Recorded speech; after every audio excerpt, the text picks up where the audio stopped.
Very good morning from India. It is very early morning here in India, and we are having our national spine conference now in Mumbai. So I'm now in Mumbai. I am from Kolkata, a city in east part of India, but now I'm traveling to Mumbai. So please, there was some technical issue with my laptop, and I had to kind of reorient or make my presentation very quickly because my laptop was not working. So please bear with me for the for any difficulties or any shortcomings of this presentation, which I made very quickly overnight because my original presentation was not working. But nevertheless, let's get on with the topic. So.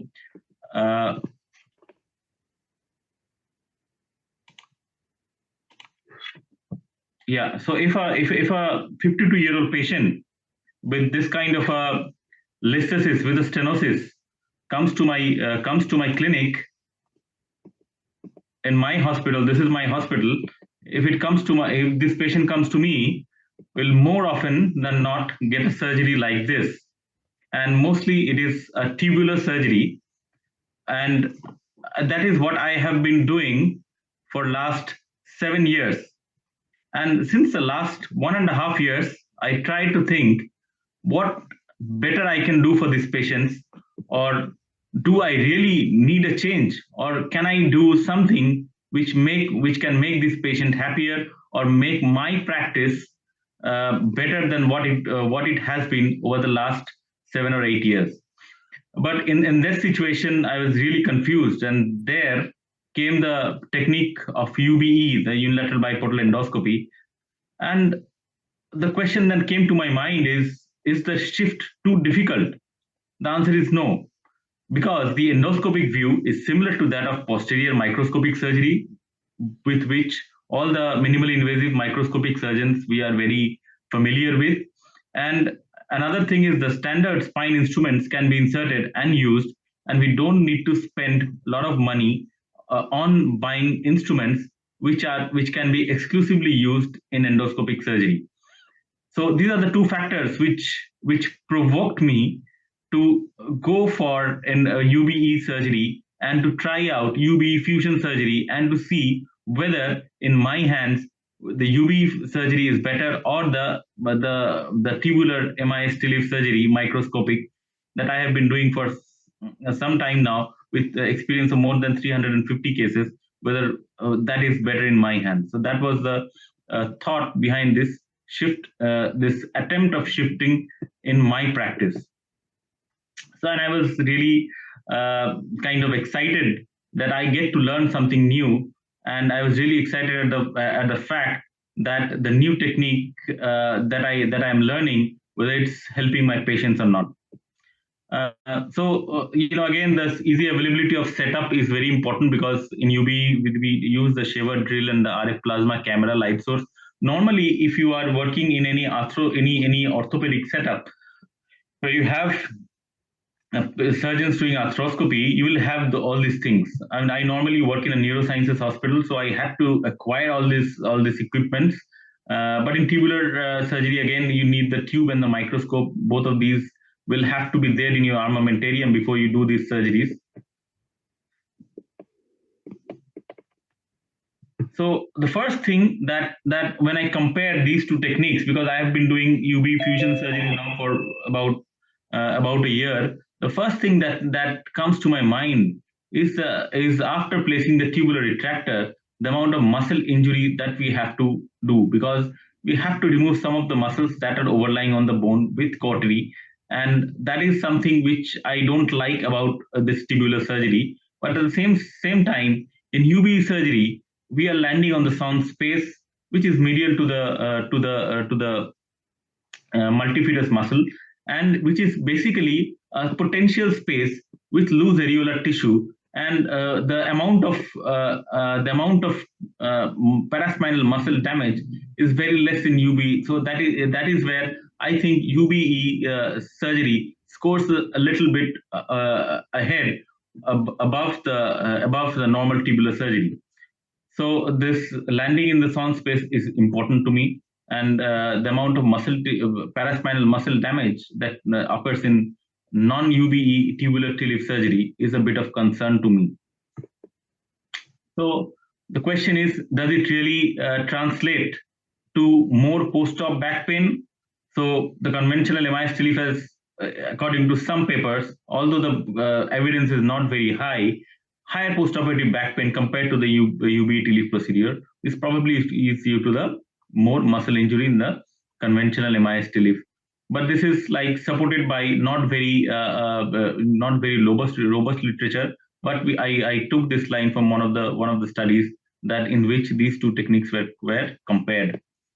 So that again puts a little bit of doubt in our mind, sir. So whether we want to have a procedure which gives us more back pain, or we want to have a procedure which gives us, easy mobility the following day after surgery. So again, a very important thing for surgeons who are operating on a lot of cases in a particular day, like in high volume centers, or like my normal practice is about 2 to 3 spinal fusions in a day. In a day when I'm doing 3 spinal fusions, and in microscopic surgery, if I'm standing like this while doing the decompression of the lateral recess of the opposite side, you can see my posture here, how my body is bending, because my microscope, I have to tilt the patient to the opposite side, and again I have to focus the microscope in such a way that I can look into the opposite side lateral recess. So that is the posture I have to be in for at least 45 minutes or half an hour, to be able to complete the decompression and put in the cage before I take the microscope out and I put in my screws.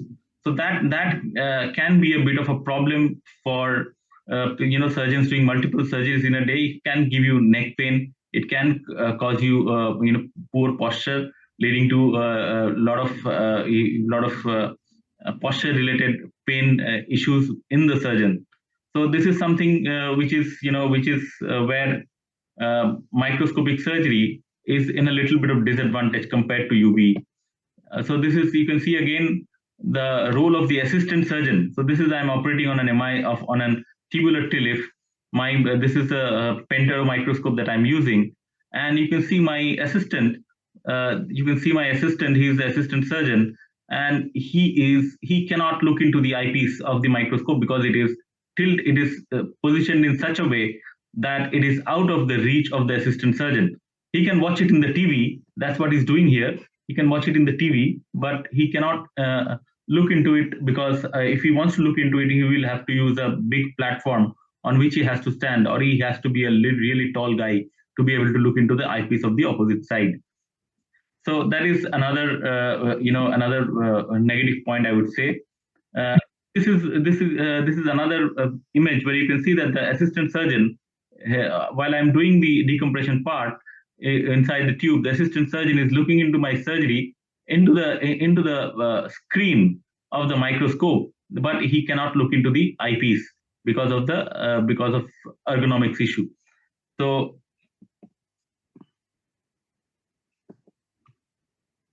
again, if we come to the lateral recess decompression part, so this is a video. I'm really sorry the video is not working in this computer, because it was a video. So we can see that in where we are doing the contralateral lateral recess decompression with tubular surgery, I think the dura is it is a little bit difficult to find that plane, the natural plane between the dura and the bone and the ligamentum flavum, because there is no actual space, and you have to sometimes you have to take away more bone or push the dura down gently with the help of the suction to be able to take away the entire flavum out of the opposite side. But in UBE surgery, it is very like the water, the hydrodissection creates a natural plane between the dura and the flavum, and you can take away the opposite side ligamentum flavum from the lateral recess comparatively in a more easy manner. So let's see if the other video works or not. So here you can see I'm doing the contralateral lateral recess decompression. If you can see I'm doing the contralateral lateral recess decompression here, and I'm standing so comfortably here. I have done the opposite side lateral recess decompression, and taken out the phlegm and freed the root from the opposite side, which is with tube, you get this kind of an image, and with UV, the image clarity is much better. So that is where I think sometimes this UV scores more over the over tubular surgery. This is another procedure where I was using navigation in this case again, a degenerative spondylolisthesis causing foraminal stenosis, and I opted to do a tubular TLIF in this case.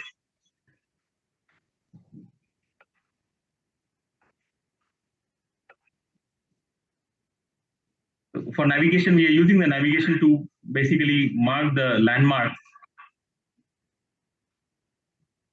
I normally use navigation nowadays, for the last few months, because it decreases the radiation in my practice by doing multiple MIS TLIF cases.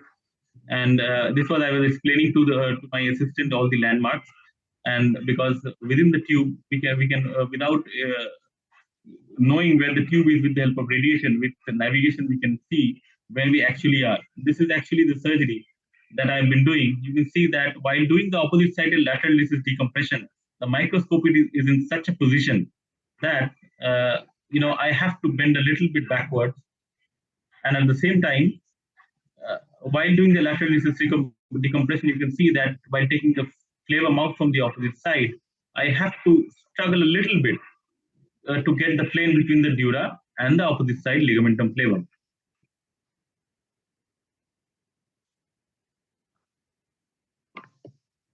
So again, for the visual part, I think if you compare the visuals of UB surgery and tubular surgery, we can see that the UB surgery, the visuals are much better.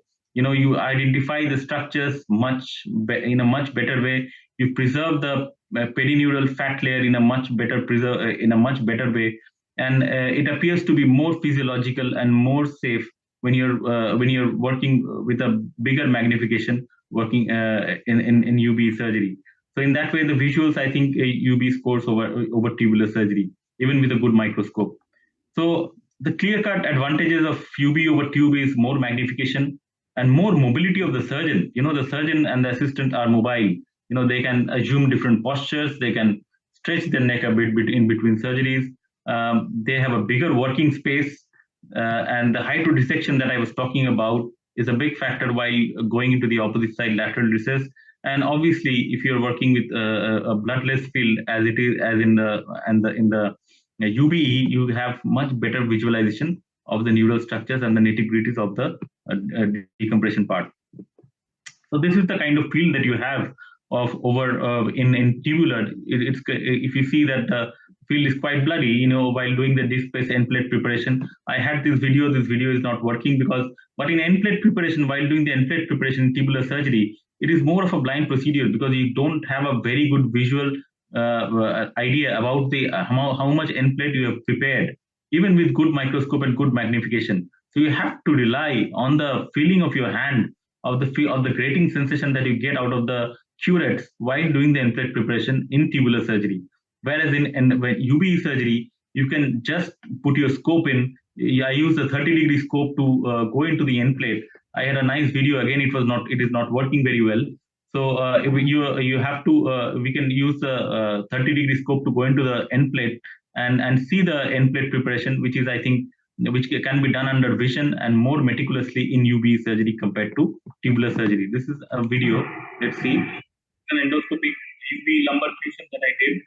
So again, this was again a lesion spondylolisthesis is unstable with quite significant stenosis. You can see that we have done opposite-sided, very lateral lissus decompression, nerve root exiting, traversing nerve root decompression very well, and see the amount of mobility that I have with my hands and the amount of ease that I have while standing.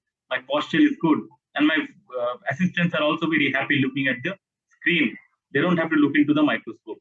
So here the cage was placed nicely, and you can see that the the traversing root is mobile. The opposite side traversing root is mobile. So that is the end point of decompression and interbody fusion part in UBE surgery. Now after that, we can all proceed to put in that is the cage you can see, and this is the final image. And after that, we could put in the screws in this patient.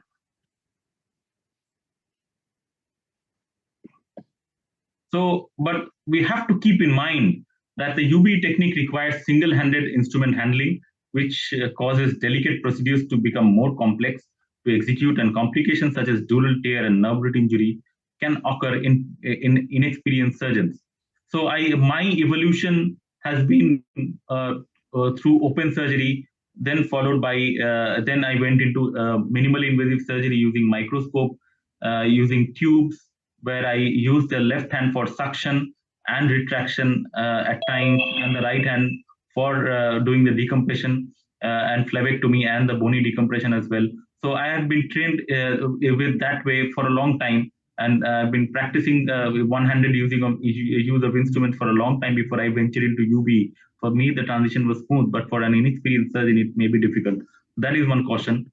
And gaining experience in many cases of microsurgery, as I said, using a tubular retractor, I think it is for my practice, it was quite useful. And I would recommend that before attempting biportal endoscopic surgery.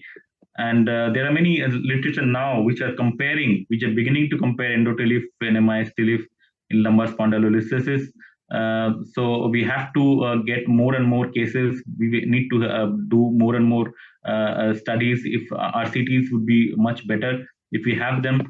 And this is an RCT which is in clinicaltrials.gov. I found a registered RCT of UB versus MIS telif. It would be very interesting to look at the results of this study to see whether there is actually any advantage of UB TLEAF surgery over MIS tubular surgery in the patients. But for surgeon, I can say that the posture is better, the surgeon ergonomics is better in UB, the visualizations are better.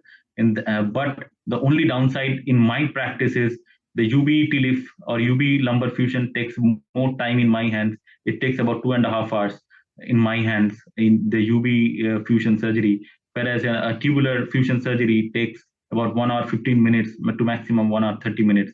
So I can be 1 hour quicker if I use tube in my practice, in compared to while using UBE technique for lumbar fusion surgery. So that is one thing I am still struggling with. And if with expertise, my time for UB fusion may come down a little bit, I think, but still I believe that the tubular TLEAF surgery would be a quicker option of doing a lumbar fusion if you look at the surgical time. And the patients are happy, not bad. So a long-term study, a long-term RCT, a result of these kind of studies will be able to give us a much better idea. So thank you for your attention, and these are my mentors.